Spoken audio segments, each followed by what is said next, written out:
एक दिन जंगल में गधा और लोमड़ी में बहस हो गई। गधा जोर से बोला, घास नीली होती है। लोमड़ी हंसकर बोली, अरे नहीं, घास तो हरी होती है। दोनों की बहस इतनी बढ़ गई कि वे राजा शेर के पास पहुंच गए। गधा बोला, महाराज, ये लोमड़ी मेरी बात नहीं मानती।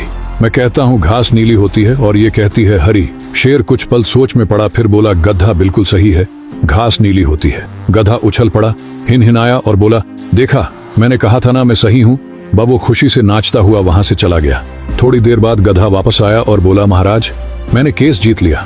अब इस लोमड़ी को सजा दीजिए, इसने मेरा वक्त जाया किया है। शेर ने कहा, तू सही कहता है गधे, लोमड़ी को सजा मिलनी चाहिए। फिर शेर ने लोमड़ी की ओर देखा और बोला, लोमड़ी, अगले 3 दिन तक तू चुप रहेगी, यही तेरी सजा है। लोमड़ी ने सिर झुका लिया, कुछ नहीं बोली, बस शांत खड़ी रही। गधा फिर हिनहिनाता हुआ चला गया, जैसे कोई बड़ी जीत हासिल कर ली हो। थोड़ी देर बाद लोमड़ी ने धीरे से कहा, महाराज, मैं जानती हूं कि घास हरी होती है, आप भी जानते हैं, फिर आपने गधे को सही क्यों कहा और मुझे सजा क्यों दी? शेर मुस्कुराया और बोला, लोमड़ी, सजा घास के रंग की नहीं थी, सजा इस बात की थी कि तूने गधे से बहस की। कभी भी ऐसे लोगों से बहस मत करना जो सच नहीं, बस जीतना चाहते हैं। लोमड़ी ने सिर झुकाकर कहा, आप सही कहते हैं महाराज, अब मैं समझ गई, हर जवाब जुबान से नहीं, कभी कभी चुप रहकर भी दिया जा सकता है।